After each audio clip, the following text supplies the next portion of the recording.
What's going on, guys? It's your boy Jay Rich here to talk some NFL plays over on PrizePicks for Week 14. We have an interesting slate this week, a couple of big games with some very high totals that we will be targeting, and a couple of weirder games with some props that I'm not 100% sold on, and some book lines are still changing quite a bit, so we will need to be very careful when you watch this video. Make sure you do shop the lines to make sure they are what I was talking about, and I will try and give you some leeway as to what I'm looking at and what I'm seeing on the books. But let's dive straight into it with a couple of plays that I do really like that are still available over on PrizePicks and haven't moved on the books, starting right at the top with Dak Prescott under 240.5 passing yards. Dak Prescott up against the Houston Texans, 17-point favorites today. Dallas should absolutely steamroll the Houston Texans, expecting a lot from Zeke Elliott, expecting a lot from Tony Pollard. How much? Look, people, we've been here before. I've tried to project which running back's going to go over. I just don't think I want to do it this week. If you think it's Pollard, go right ahead. I believe his number is 68.5, if I'm remembering correctly. Let's take a quick look here and see. But Tony Pollard, yeah, 68.5 rushing yards. Fine number. Should go over. Houston's terrible. Be my guest. But what I'm willing to bet on is Dak Prescott going under his passing yard number. And that's what I'm looking at the most. I think that 240.5 is a little bit too high. If you want to go look at his book line, I was looking at Tyreek Hill a little bit earlier, and we'll talk about Tyreek Hill. But Dak Prescott's book line is anywhere from 239.5 to 235.5, already getting pushed down towards the under. So the bigger thing here is that you are getting some value on PrizePicks. It's a number that's going lower, probably not going to be going up anytime soon, especially when everyone knows Texans are terrible. Starting Davis Mills, he should get killed. And he's not going to have a fun day, and I think Dak Prescott's not going to have to do a whole lot. I'm not even expecting the starters to play the whole game, which is part of the reason why I'm not all the way in on Tony Pollard and Zeke Elliott. I think they're going to get some snaps. We probably see some Malik Davis. Should be a pretty big game for the Cowboys and what should be a fairly easy win. Whether they cover the points, I don't really care, but I like the Dak Prescott passing yards under 235.5. So going back to the board on PrizePicks, another one I was wanted to look at is Jared Goff over 260.5 passing yards. Jared Goff has been surprisingly much better at home. You see he struggled for a little bit over a few games, but in the last game, 340 passing yards versus the Jaguars. We know the Jaguars aren't very good. And on top of that, this week, they play the Minnesota Vikings. They're at home again, and that's a big thing for him because Jared Goff has been averaging 269 yards passing when he plays at home. As you can see, his book line, 269.5 all the way up to 274.5, so it's already getting pushed to the over. 51.5 is the over-under on the books right now. The Lions are currently favorites, which is kind of surprising, but even still, the bigger thing here is that Jared Goff's probably going to have to throw to win this game. Minnesota can put up points, but Minnesota's defense has been allowing 299 passing yards per game throughout the course of the season. We've seen receivers absolutely torch the Minnesota Vikings. I think that at home, in a controlled environment, in a game that's supposed to be high scoring, Jared Goff can definitely go over this number. So those are my two favorite numbers. Other ones that are moving on the books, you talk about Tua Tagovailoa, Justin Herbert, both those guys, their overs are going over. But the weird thing about this Miami line and all the Miami lines, you go look at Tyreek Hill, and there's a massive spread in the books between his receiving yard line. So initially, PrizePicks has it up right now, I believe still at 92.5. So I'm curious how they move this line. You see, he just had 148 against the Niners. I think he's got a great spot up against the Chargers. You know, he's a guy who's been averaging 114 yards per game on the season. Tua can deliver the ball. He's plenty fast enough, but to see this drop is something that I haven't quite figured out. And whether or not we see FanDuel, PointsBet, and BetRivers adjust, but MGM, Caesars, and DraftKings have all moved this line down to 86.5. It was all the way up at 97.5, 98.5, and what was supposed to be an extremely high-scoring game. Now, all of a sudden, they've moved his line. And I don't think it was because of Jalen Waddle, because Jalen Waddle was always on track to play. He was always limited practice, practicing in full. So if we get 86.5 on PrizePicks, I'm in. But if we don't, and it stays at 92.5, and for some reason these lines stay split, we're going to have to make a decision, and I may just stay away from it because I don't know which value I'm getting. I think that, in my opinion, the DK, MGM, and Caesars lines are the better lines, and that's why when they were all in the 95 to 98 range, I'm like, bam, we have nice value here. We're getting 3 yards of value on PrizePicks. It's only 92.5.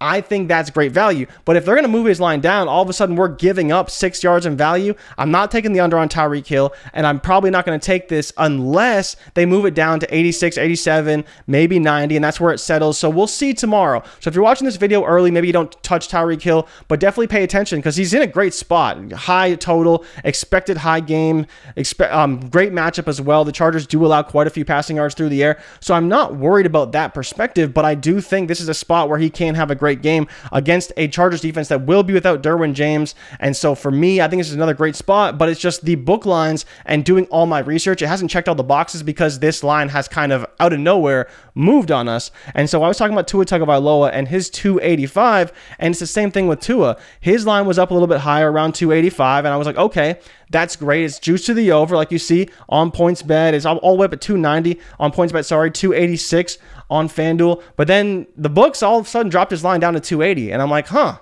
that's kind of weird. Like, I don't really know why that is, but I still think, a game there where Justin Herbert's already getting hammered to the over. He was at 280, then 285. Now he's all the way up at 290. He's still getting pushed to an over, and Tua was as well being pushed towards an over by the odds makers, by the bettors. So we'll see what happens with him kind of as the rest of the day progresses into tomorrow morning. But I do think Tua will ultimately be pushed to an over. It's just this line adjustment has been kind of surprising, and I'm curious what that means overall.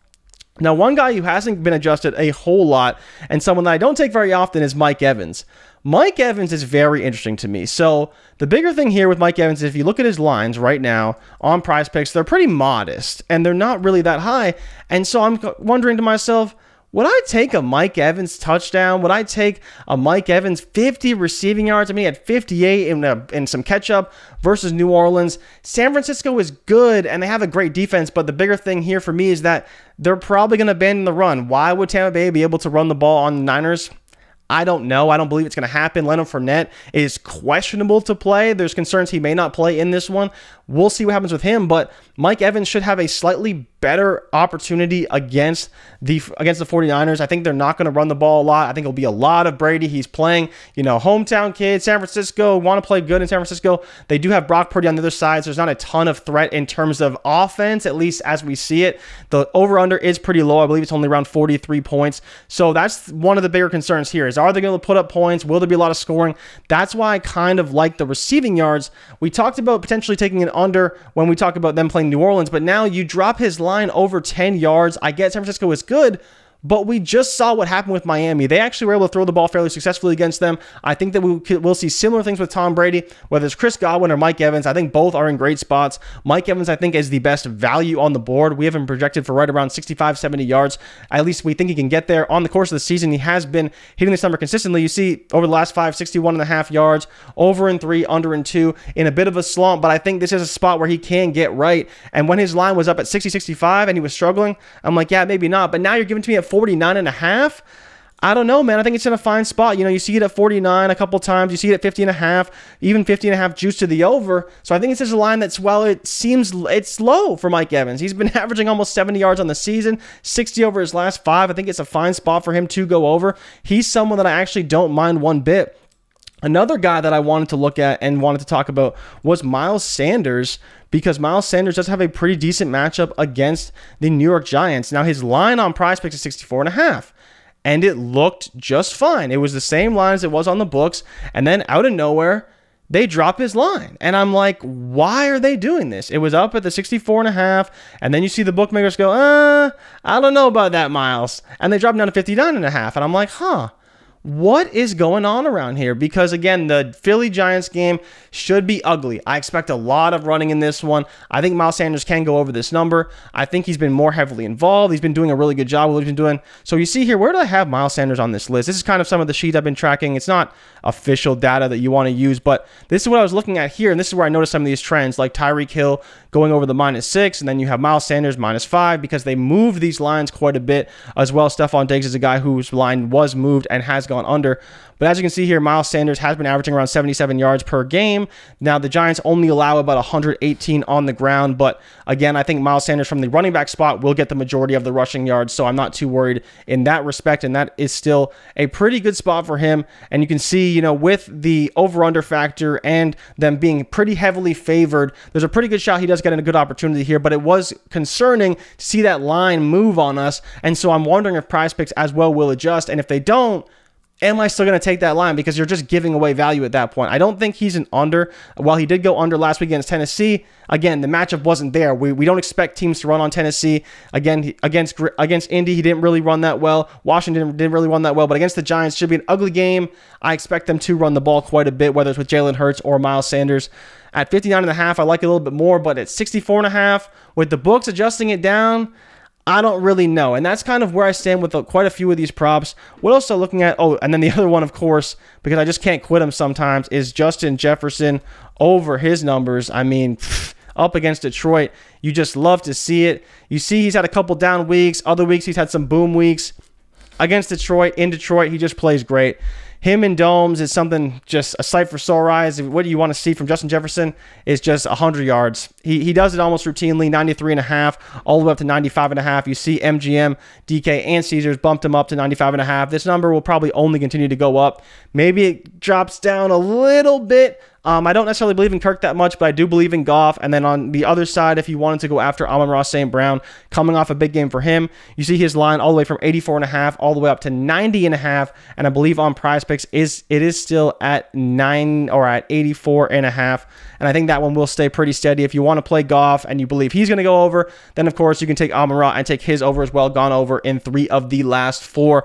So those kind of stacking potential of Tyreek Hill and Tua, Goff and Amon-Ra, Jets also looks pretty good. But definitely shop the Tyreek Hill line, shop the Miles Sanders line, look at Mike Evans a little bit. I think he's got some good upside. And then the other one, of course, is Tua. His line going down is very peculiar. But Dak is the one that I think will be fine. So Dak's under looks very solid. It's the one that's dropping on the books. And Jared Goff's over still looks pretty good. Those are the 2 I would try and lock in. And like I mentioned, watch some of the other ones. Jefferson still looks very good. Amon-Ra, if you like him, still looks pretty good as far as the data goes. Again, high totals, high upside in the dome. Should be a very high scoring game. I do like stacking that game quite a bit. So if you did want to go after that, I don't hate it at all. As always, if you guys give PrizePicks hell, and if we fail, do not bail. Make sure to drop us a like and subscribe for future content. I was going to wait to put out the video, but I wanted to give you the data a little bit earlier as these things move. Understand what we talked about in terms of how I like these players, why I like them, when I may avoid them, depending on what the lines are when you guys are looking. But I think that Goff looks really good.